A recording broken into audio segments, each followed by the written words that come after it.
my name is Ashley Scher. I'm the founder and CEO of ShareLove.Fund. This is a 10-minute teaching video for our RPYTs, Registered Prenatal Yoga Teacher trainees. And it's a 10-minute teaching video as a sample of what a third trimester advanced class can look like. And this is not for high-risk pregnancy, and a doctor should be consulted. Nothing herein shall be construed as medical advice. I'm going to give the floor to Peter Iacobello. He is an expert in prenatal, over 25 years of experience, both as a lead trainer in yoga, but also as a certified massage therapist. Really marrying these two skills and experience just gives us a lot of good knowledge. So I give Peter the floor. Thank you. Hello, namaste to you all. Or actually, why am I saying namaste? That's like goodbye. So, biggest thing you want in a third trimester pregnancy, advanced, beginner, this, intermediate, wherever they are, support, right? But you would go over a history with them before you start the class. What are your contraindications? How do you feel? Can you hold yourself up? How is your arm strength? How is your belly? Are you feeling anything, are you feeling any pressure in your lower abdomen? Every time you do a yoga class with a pregnant woman, how's the pressure in your abdomen? How is your upper body strength feeling? How is your back feeling? Always ask these things. Why? That's how you formulate the class. The best plan to have is the plan of the gift of the moment with them, because things change from day to day. So with that said, I'm going to have Ashley sit on a cushion so that her hips can be nice and open for this class here. And because this is advanced, maybe she knows this is an advanced class. So now because it's an advanced class, she probably doesn't need the support. Although she feels pressure, she's bigger, she might have a 6-pounder, 7-pounder, a gift of a 10-pounder, who knows? But again, if she doesn't feel pressure, you can actually leave her just like this. However, if that day she feels a little pressure, you can always support the belly very gently. You can have a block or two. Let's do it with one block. Just place this right in front. This is just something I thought of that actually feels really good. So imagine, I'm just going to mimic here.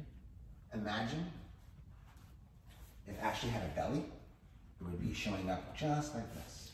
So in the last video, I sort of described this as a tripod stand for your belly. And having had 3 children of my own and gestational diabetes, which made me very large, you do feel hanging, and especially if it's not your first pregnancy. So I think this would provide a lot of relief for people seeking it. Also, in an evening yoga class, somebody might have been on their feet all day, and so by the end of the day, they really just kind of need that belly supported. Yes. So from here, Ashley, I'll have you rest your hands right on your thighs, or if you feel like you need to hold on, you do what you feel, the type of support you need, okay? Shoulders. So I think the honest advice is yeah. Shoulders over your hips, good. Lifting the crown of the head toward the sky. Rooting your sacrum down into the earth. Notice those little adjustments. Rooting sacrum down, lifting crown, opening up the entire spine. Ready to receive this moment, receive this day. Again, support, support, support.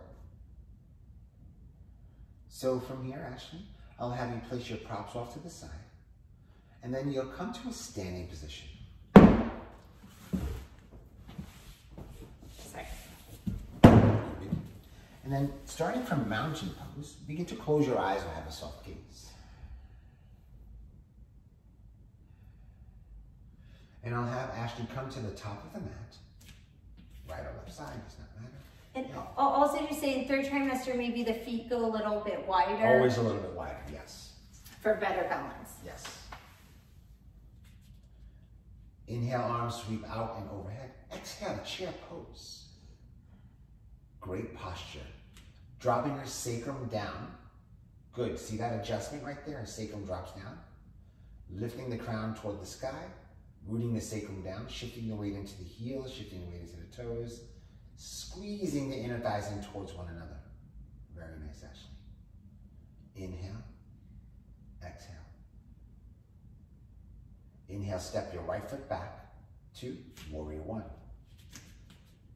Exhale, warrior two.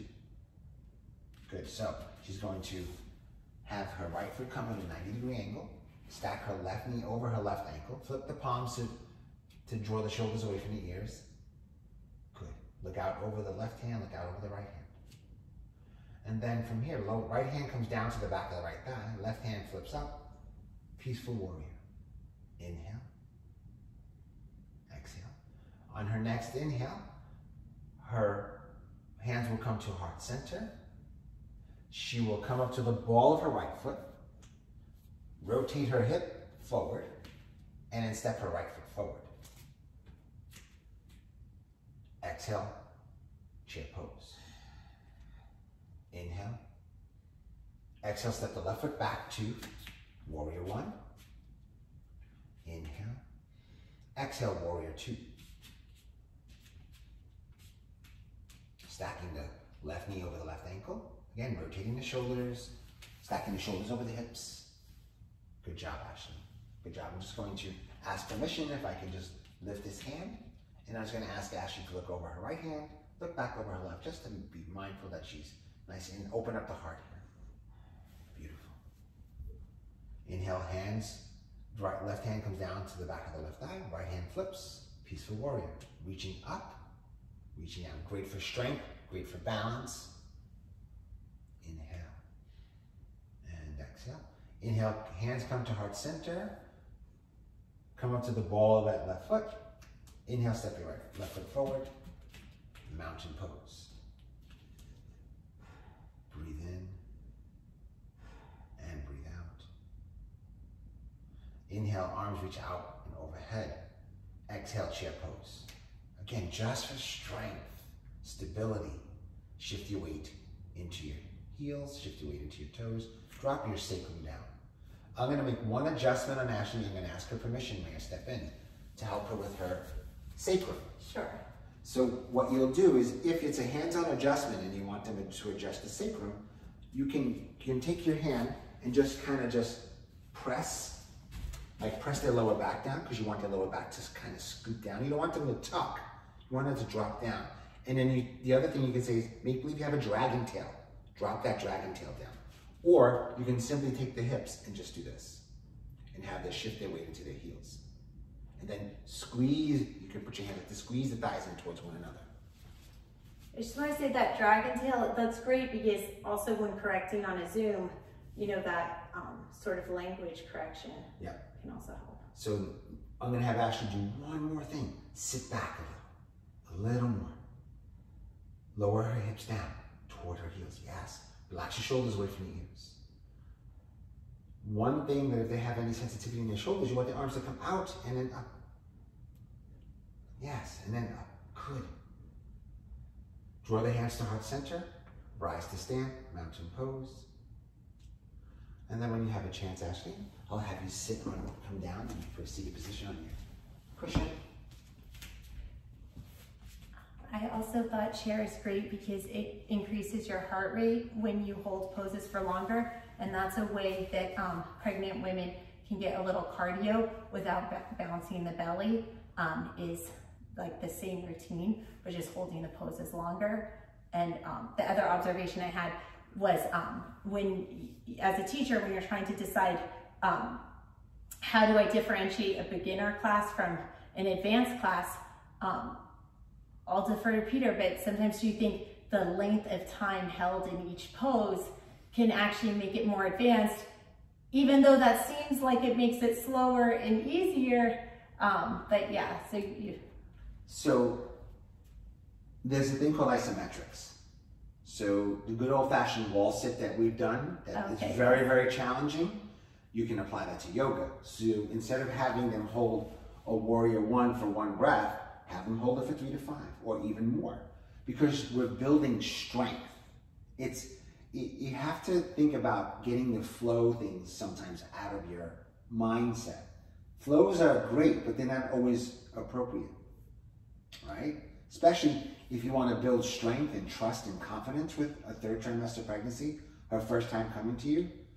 Holding those poses is no joke, because they have the extra weight, and they're building strength. And like you said, they're gonna get that heart rate pounding the longer they hold the pose.